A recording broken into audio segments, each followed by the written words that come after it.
એક સેટથી લક્ષ્મીજી રિસાઈ ગયા. જતા સમયે લક્ષ્મીજી બોલ્યા, હું જાઉં છું, મારી જગ્યાએ નુકસાન આવી રહ્યો છે, તૈયાર થઈ જાઓ, પરંતુ હું તને છેલ્લી ભેટ જરૂર આપવા માંગુ છું, જે કંઈક ઈચ્છા હોય તે માંગો. શેઠ ખૂબ જ સમજદાર હતા. એણે જતી લક્ષ્મીને વિનંતી કરી કે નુકસાન આવે તો આવવા દેજો, પરંતુ મારા પરિવાર વચ્ચે પ્રેમ હંમેશા બન્યો રહે, બસ મારી આ જ ઈચ્છા છે. લક્ષ્મીજી તથાસ્તુ કહીને ત્યાંથી ચાલ્યા ગયા. થોડા સમય પછી શેઠની નાની વહુ ખીચડી બનાવી રહી હતી. તેણે ખીચડીમાં મીઠું નાખીને બીજું કામ કરવા લાગી. ત્યારે તેની બીજી વહુ આવી. તેણે પણ ખીચડીને ચાખ્યા વિના મીઠું નાખી દીધું અને ત્યાંથી ચાલી ગઈ.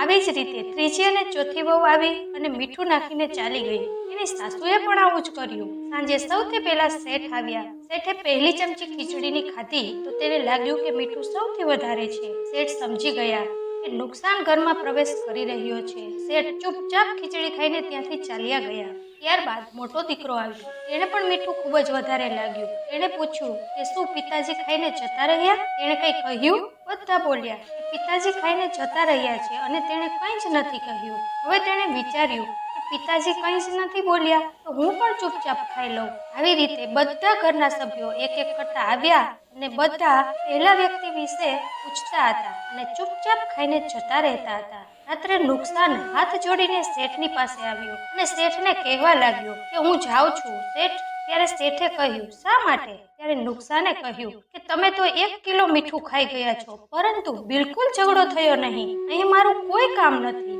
આ વાર્તા કહે છે કે જ્યાં પ્રેમ હોય છે ત્યાં લક્ષ્મીનો વાસ હંમેશા રહે છે. ત્યાંની શાંતિ ક્યારેય ભંગ થતી નથી. ત્યાં નુકસાન ક્યારેય રોકાઈ શકતું નથી. ત્યાં ઝઘડો થઈ જ નથી શકતો.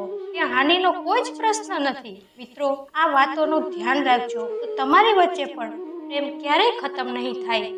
અને પછી પરિવારમાં હોય, મિત્રો સાથે હોય કે સંબંધમાં હોય, એકબીજા સાથે ખુલ્લા દિલથી વાત કરો.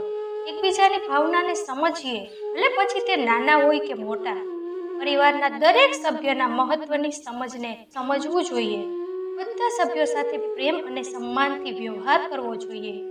એકબીજાને સમય આપો, ધ્યાન આપો, હળી મળીને કામ કરો અને એકબીજાની મદદ કરો. યાદ રાખજો કે સંબંધ નિભાવવા માટે ક્યારેક મૂંગા અને ક્યારેક બહેરા બનવું પડે છે. બધી વાતનો જવાબ આપવો જરૂરી નથી હોતો. ઘણીવાર મૌન પણ રહેવું પડે છે. કેટલીક પ્યારી વાતો જે સંબંધને સુંદર બનાવવામાં મદદ કરે છે. માટીનું માટલું અને પરિવારની કિંમત ફક્ત બનાવવાવાળાને જ ખબર છે, તોડવાવાળાને નહીં. પરિવારમાં કાયદો નહીં પણ વ્યવસ્થા હોય છે. પરિવારમાં સૂઝ નહીં પરંતુ સમજ હોય છે.